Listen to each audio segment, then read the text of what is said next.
Bro, game ya finalisma imeahirishwa. Game kati ya Argentina na Spain ambayo ilikuwa ipigwe mwezi huu wa 3 imeahirishwa, na ni kwa sababu ya Qatar. Usalama ni mdogo sana, unafahamu hii game ilikuwa ipigwe huko, so walihangaika sana kutafuta alternative, watafute option ya uwanja mwingine. Uwanja wa Bernabeu ukawa unapendekezwa, lakini Argentina wakasema no, huo ni uwanja ambao Spain anakuwa yuko nyumbani. Sasa inakuwa ni game ya namna gani? Inakuwa ni game ambayo inampendelea kwa atmosphere, kwa sababu yuko nyumbani, na ndio maana walitafuta uwanja ambao haupo Argentina wala Spain, wakachagua Qatar.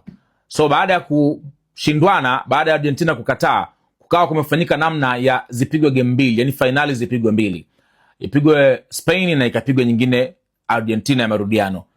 Mambo yakashindikana kwenye kupanga tarehe, ratiba zinabana, vitu haviendi. So wamefikia maamuzi ya kuicancel hii game, haitokuwepo tena, labda msimu mwingine. Kitu ambacho kinaniumiza ni kwamba nilikuwa natamani kuwaona Messi na Lionel Messi, Messi na Lamine Yamal wakicheza kwa pamoja. Ni kitu ambacho kingenifurahisha sana kuwaona wakiwa pamoja kwenye game moja.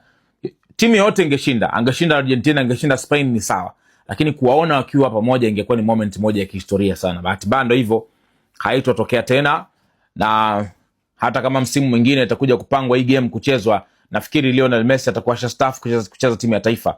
Kwa hiyo moment ya Lamine Yamal na Lionel Messi kucheza haipo tena. Ni kitu kibaya na ni kitu ambacho of course kinanifanya nisijisikie vizuri sana. Ila ndio hivyo, usalama kwanza, maisha mengine baadaye. Changamoto ya usalama kwa Qatar ndio imesababisha hii game mpaka leo imeahirishwa.